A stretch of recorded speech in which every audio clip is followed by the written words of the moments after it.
No, so that brings me to a good point. You're in a very palate driven profession, Right. it's taste driven, much like what you guys are doing. You guys are in palate driven professions as well.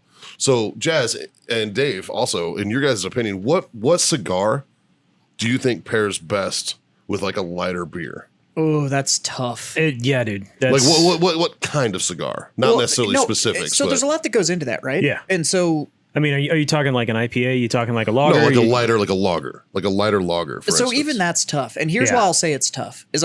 Seriously, it entirely depends on the palate. Yeah. Sure. So, and it's all personal preference, but if somebody was going to say like, it's objective.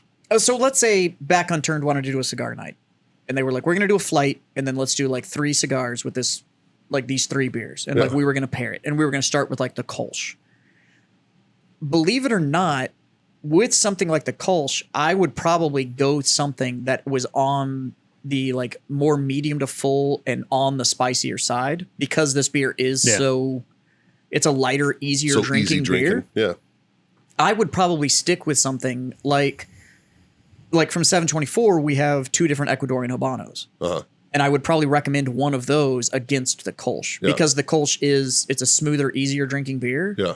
But that has more spice and pepper and stuff in it. And the big thing with pairings is you don't want to pick something that has the same taste profile to go with it. Like you don't want to. So you go like Corojo on the Warfighter side. Yeah, on the Warfighter side. Like right now, like this Corojo with that Kolsch, the combo is fantastic. Like because I'm on a 50 field. Yeah. And I'm enjoying the Maduro with it. Yeah, I think it's really good. But the deal with that is because the Kolsch is a smoother, easier drinking beer, but the Corojo has some spice and stuff to it. Yeah. What I'm actually getting is I'm getting some more like wheat sweetness off of the Corojo because it's carryover from the beer. Yeah.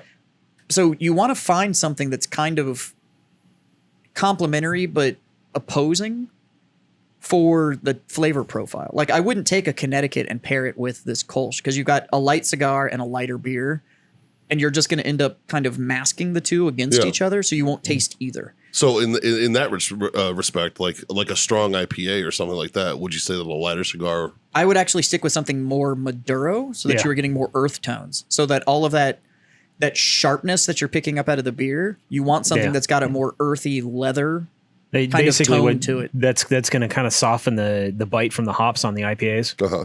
So like what you're getting with the Maduro, some of that natural sweetness, since we pulled some Lajero out of the blend on the 50 field, it softens, it takes some of the heat off, gets you an opportunity to get some of the natural sweetness of that Maduro wrapper. And what that's doing is that's probably not necessarily blending with the Kolsch, but it's actually just a step above or a step below, and then you still have the Maduro flavors on the backside. It's paired nicely, though. But it's very good. Like, I was lucky enough to get a glass of it, but the stout that you guys had on the milk stout.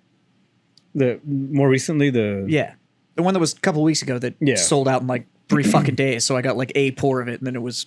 Well, most of it's in barrels right now. Well, yeah. Well, that project is a whole nother thing that's going to be fucking awesome. I'm super excited about that. I have some insider information. Oh, yeah. It's fucking awesome.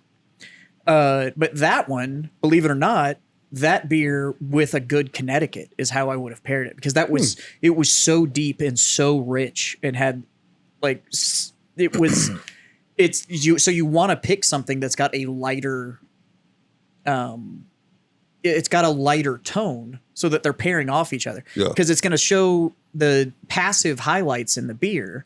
Because those dark tones were so strong that the passive highlights of the beer got lost, and how it can get lost, and how deep and rich that beer was.